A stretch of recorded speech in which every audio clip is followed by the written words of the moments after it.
आप देख रहे हैं डार्क फाइल्स। डार्क फाइल्स में हमने आज से कुछ दिन पहले एक स्टोरी पब्लिश की थी, तो चलिए बढ़ते हैं उसी कहानी के दूसरे भाग की तरफ। अगर आपने इस कहानी का पिछला भाग नहीं देखा तो जरूर जाकर देखें। वीडियो की लिंक नीचे डिस्क्रिप्शन बॉक्स में आपको मिल जाएगी। इस तरह प्लेट में से मटन का गायब हो जाना ये कोई आम बात नहीं थी। अब तक मैं बुरी तरह से घबरा गया था। डर के मारे मुझसे मटन खाया नहीं गया। मैं वहां से उठकर एक बेड पर जाकर बैठ गया।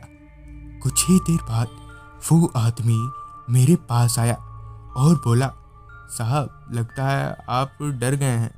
एक काम करता हूँ, मैं यहीं सो जाता हूँ। मुझे डर तो लग ही रहा था, जिस वजह से मैंने उसके हाँ में हामी भर दी।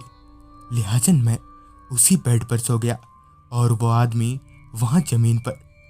घबराहट के मारे डर तो मानो मेरी आंखों से गायब सा हो गया था, पर किसी तरह सोकर मैं इस खौफनाक रात को कटाना चाहता था।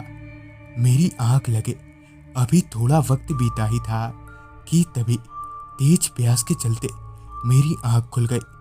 मैंने उठकर इधर उधर अपनी नजरें दौड़ाई, पर वहां पानी कहीं भी नहीं था। लिहाजन मैं पानी पीने किचन की तरफ बढ़ने लगा। किचन में दाखिल होते ही मेरे होश उड़ गए। दरअसल पूरा का पूरा किचन इंसानी शरीर के कटे हुए टुकड़ों से भरा पड़ा था। यह सब देखकर मैं समझ गया कि जरूर दाल में कुछ काला है। मैं फटाफट चुपके से अपना बैग लिया और वहां से निकलने लगा।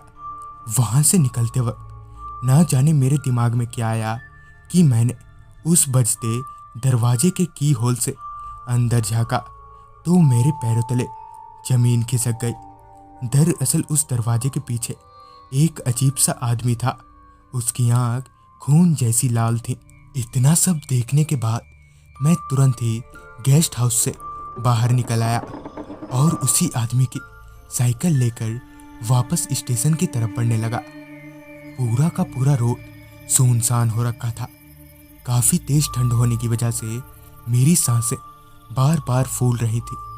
मैं अभी उस गेस्ट हाउस से बाहर यहीं कोई 4-5 मिनट की दूरी पर ही था कि तभी मेरी साइकिल एकदम से भारी होने लगी, मानो कोई मेरी साइकिल के पीछे बैठा हो। मैंने पीछे पलटकर देखा तो वही आदमी था, पर इस बार उसकी शक्ल काफी भयानक थी। उस आदमी ने अपनी लाल चमकती आंखों को मेरी तरफ घुमाते हुए कहा, साहब, मैंने आपको बाहर निकलने से मना किया था ना। उस भयानक आवाज से मेरा साइकिल पर से बैलेंस बिगड़ा और मैं मुंह के बल जमीन पर गिर गया। मैं कुछ समझ नहीं पा रहा था कि आखिर यह सब हो क्या रहा है।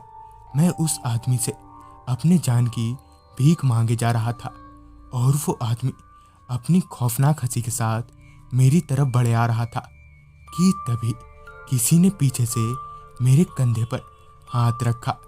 मैंने पीछे पलटकर देखा तो मेरे दादाजी थे।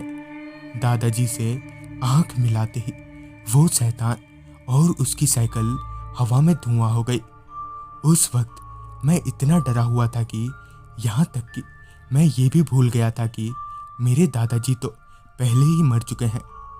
जिसके बाद दादाजी ने मुझे स्टेशन छोड़ दिया। प्लेटफॉर्म पर पहुंचकर मैंने पीछे पलटा तो वहाँ दादाजी दूर दूर तक नहीं थे। उसी वक्त मुझे याद आया कि दादाजी को मरे तो अभी 1 दिन बीत चुका है। प्लेटफॉर्म पर बैठे बैठे मैं अभी अपने बंद फोन को चार्ज कर ही रहा था कि तभी मुझे वही झाड़ू देने की आवाज आई। तो दोस्तों, ये थी किशोर जी की भेजी गई कहानी। अगर आपके पास भी ऐसी कोई कहानियां हैं तो हमारे साथ जरूर शेयर करें। तो मैं आर्यन जल्द ही मिलूंगा आपसे ऐसी ही एक खौफनाक कहानी के साथ।